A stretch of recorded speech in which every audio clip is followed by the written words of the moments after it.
Dear listeners, you know, we all talk about success. Yes, you heard that word correct, success. We all talk about success like it's the one clear target everyone can see. Like hit your numbers, um, climb the ladder, keep pushing forward. But what happens when you reach those milestones and still feel exhausted, empty, or uncertain about what comes next? Or maybe you're thinking like, oh, I have already completed this. What's now? What I'll do? What if the framework itself is a part of the problem? Good to think about, right? So today we are looking at how clarity about what we actually need as human beings and reshape the way we define success. And why that shift might be the thing that keeps us from burning out in the first place. Yeah. So, welcome to Healthy Mind, Healthy Life. I'm your host, Avik, and this is podcast where we have real conversations about mental health, not as a theory or diagnosis, but as something practical you can bring into your everyday life. And our guest today is, please welcome Shante Alexander. Welcome to the show. Hi, thank you so much for having me. Amazing. Amazing. Thank you so much for being here. And before we get into the discussion, dear listeners, I'll quickly love to introduce you with her. So she's an organizational psychologist, ICF certified coach, and author who helps people recognize the hidden patterns shaping who they are becoming. Yes. So there are a lot of things to discuss today, dear listeners. So I do not want to take much of your time. Let's get started. So a lot of people feel like they are doing everything right on paper, but something still feels off. So when they come to you burned out or confused, um, what is the most common misunderstanding you think they have about what success is supposed to look like? I think the common most misunderstanding is that the definition of success that they were giving is the only definition of success. And I think many people don't give themselves the space to question everything that they have decided to go after. And so when they get to that burnout state, for many people, I think it surprises them. It's like, this is, like you said, exactly what I was supposed to be doing. I was told this would bring me happiness, and yet I'm not feeling it. Why am I exhausted? Why am I tired? Why do I feel like I'm just like kind of chasing the wind, so to speak? Mm, So I think the biggest piece of that is not giving themselves the space to question. mm, correct, correct. Yeah.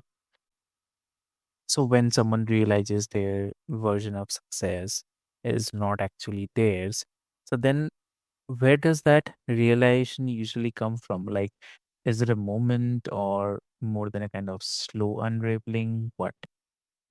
I love that slow unraveling piece because I use that a lot in my work, like that. It's oftentimes connected to like that soft unraveling, because most people don't come to that realization at one moment, particularly if they're not in situations where they get to speak about it. So, like when I'm coaching, it comes about a lot of times, even within that first session, is something that the light bulb that goes off in them.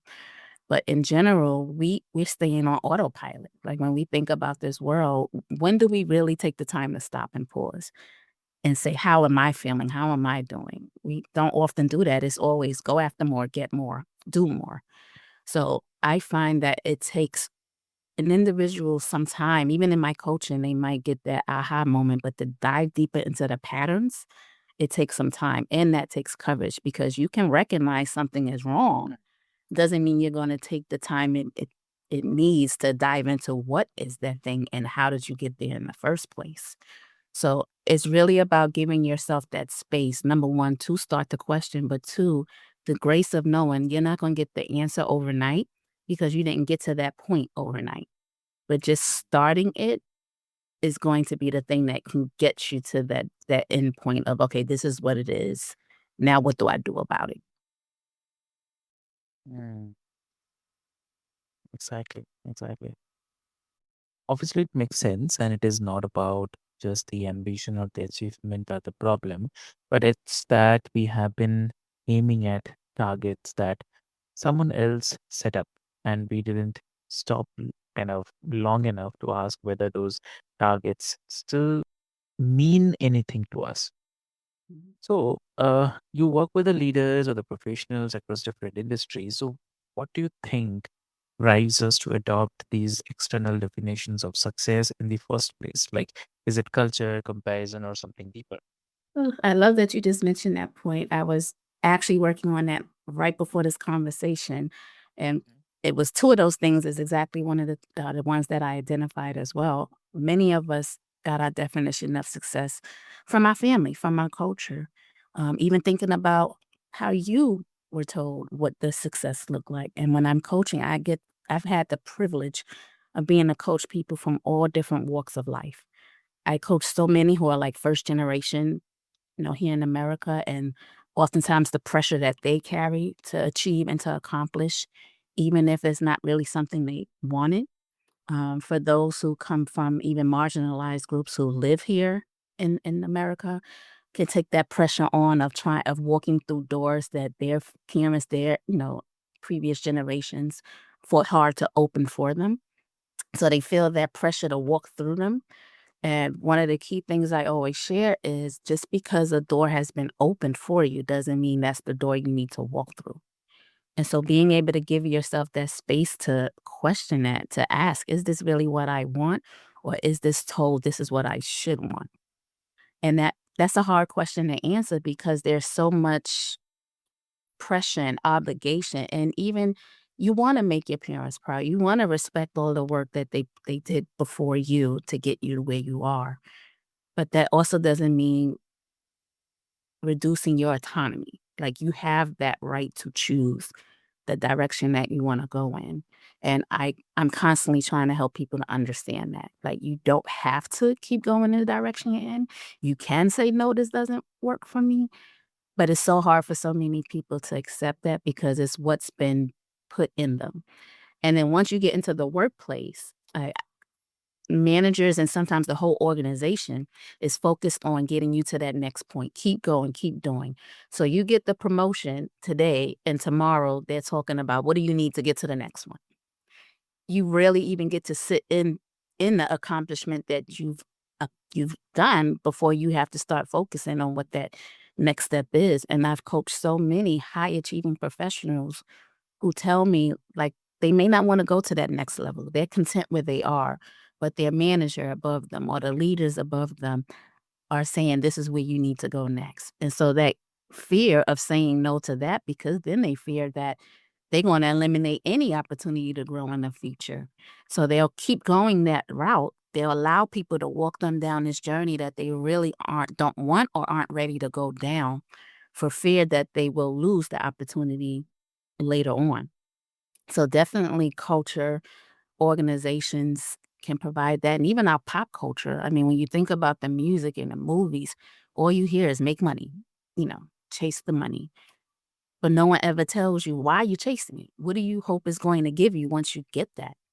And is it even possible of giving that thing to you, that feeling that you're looking for? So yeah, there's so many different reasons why we define success the way we do, but the key piece is to start to question, why do I think about it that way? Mm, And what does success really mean for me? exactly. Exactly. Bro.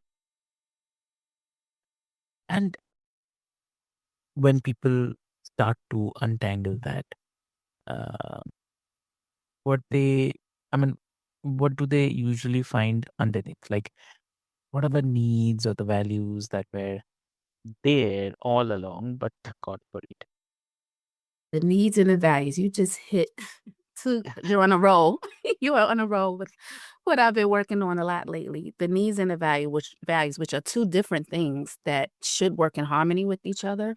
And so the first exercise I always give anyone I'm coaching is a values exercise. In our second session, that's exactly what we're going over. I have them identify their top 5 core values. And when you think about it, most people can kind of know in their heart what they value, but very rarely can people name it. And so being able to put language to the things that you care about most, that's most important to you, is what's going to help you to start to make decisions that are more aligned with it. So if you know family, for example, is a core value of mine, are you living in harmony with what you're saying matters most to you? Or are you putting a lot of your energy, time, and resources into something else and that's being put to the side? So once you start to get the language for what your values are, that's when you can really start to identify how you can start to live them. Other key piece that you mentioned are what is it they need? What is it they may be looking for those goals to give them? And I actually identified 7 universal needs. These needs that I identified are you every single one needs them. You just may need more of one than another in any season in your life. But usually what we're all looking for is love, purpose, peace, worth, a sense of belonging, safety, like slash security, and freedom. And so most of the time when we're accomplishing things, when we're doing things, we're hoping it's going to give us one of those things, if not many of them at the same time. But what we don't give ourselves the space to ask is, will that thing give us that? Does that thing have the capacity to give us that? So even for example, I spent most of my childhood, I love fairy tales growing up. I spent most of my childhood going into the adulthood wanting love, wanting a marriage, wanting a relationship. And there's nothing wrong with that. But oftentimes we think once we get that relationship, it's going to guarantee that we feel loved. And there's no guarantee. You can get that relationship, you can have that marriage, you could find that partner and still feel unloved in it. There's no guarantees with that. Same thing with the job. You can go after that promotion and you could receive it. Doesn't mean it's going to build up your worth. So we have to be able to identify the limitations on some of the goals that we set in relation to what it can give us, how it can make us feel. Because not everything we go for can give us what it is we need, not just looking for, but what we need.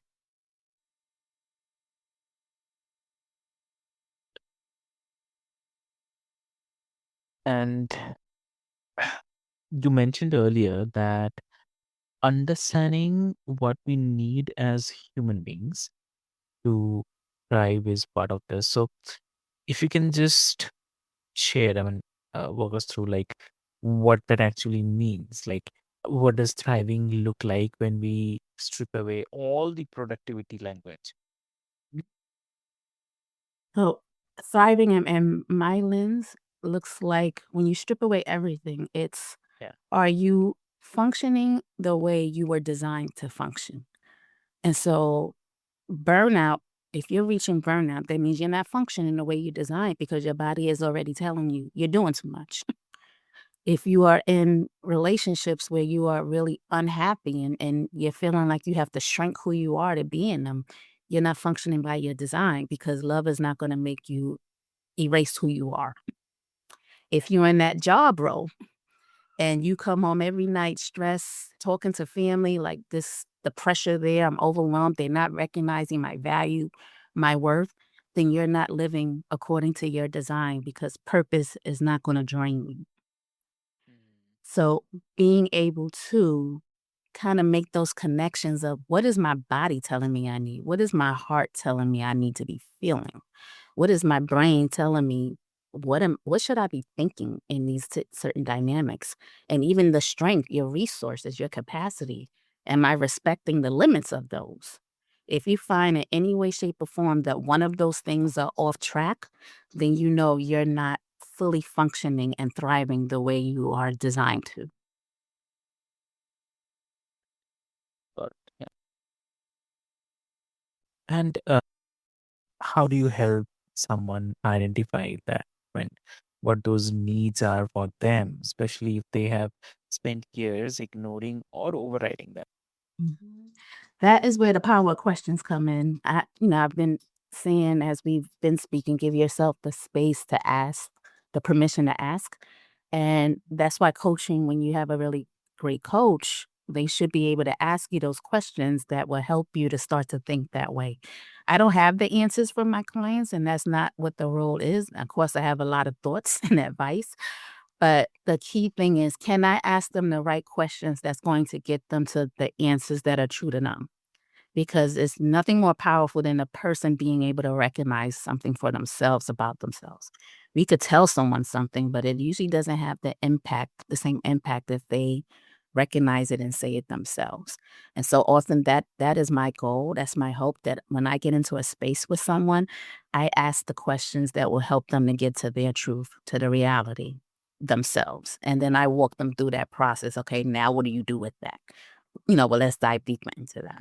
But if you don't have the ability to have a coach, if you don't have the ability to have, the circumstances to get a mentor, et cetera, you still have the ability to ask yourself questions. And the only way you can start there is pause, the permission to pause, the permission to stop, the permission to challenge.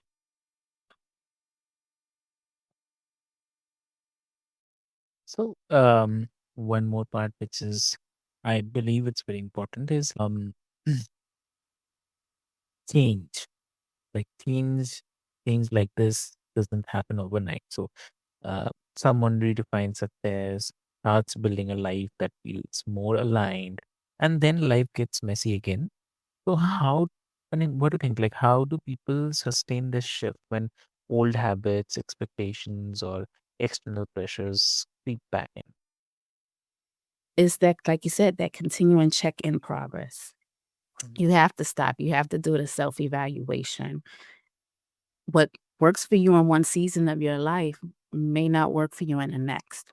So if you constantly going using the same processes, the same patterns you've been using your whole life in every place you go, something's bound not to work. So Mm. change, the most lasting change I find is the ones that are identity based changes.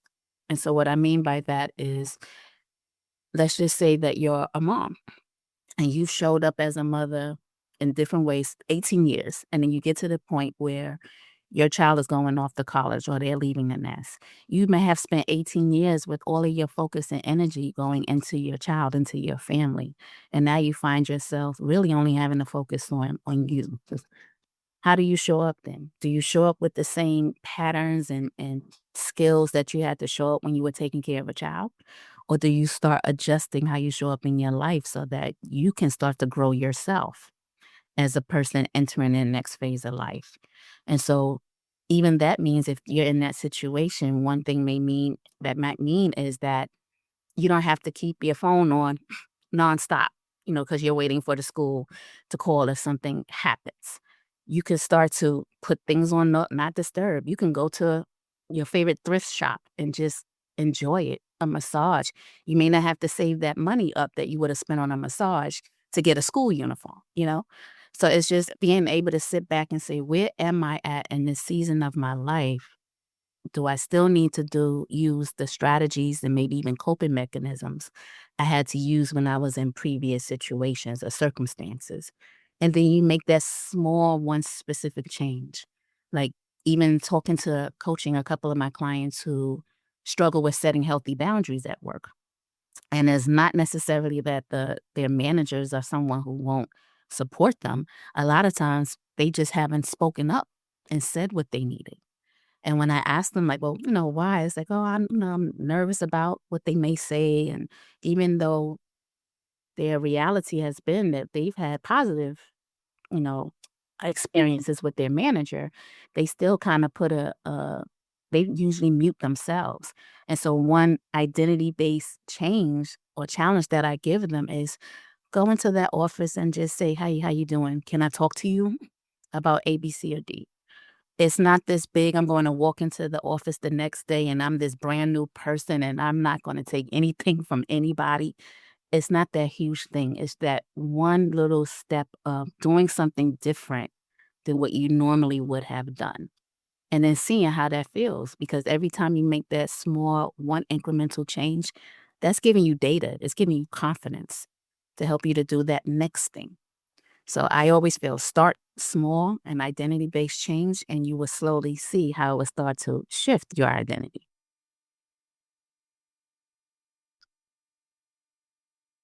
So, if you have to give one advice to the listeners today, what will you give?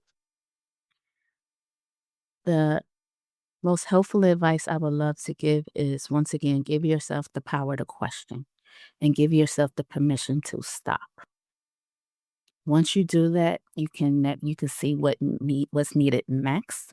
But if you're continuing to go on autopilot, you can't expect much else to change.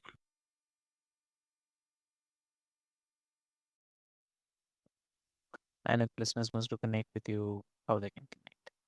They can find me on my website, www.shantealexander.com. And once they get there, they can find ways to connect with me through my books, through my coaching. They could bring me in for keynote speeches and workshops. However way they want to connect with me, they can find a way there because I like to meet people where they are. So once they go there, they can see what works for them. So, dear listeners, like what I'll do is I'll put all the links, details, everything into the show notes for easy reference so that I can easily reach out uh, to her. And um, uh, Shante, like, I mean, thank you so much for being here. And it's really, really great hearing from you, knowing your perspective, um, how things work, and in all those scenarios.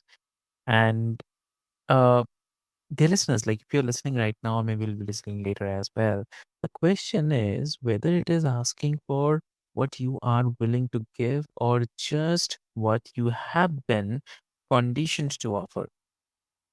So if this conversation started something, just let it. Clarity doesn't demand the perfection, and it just asks you to pay attention, right? Thank you so much, everyone, for listening to Healthy Mind, Healthy Life. Take care of yourselves, and we'll see you in the next one. Thank you so much.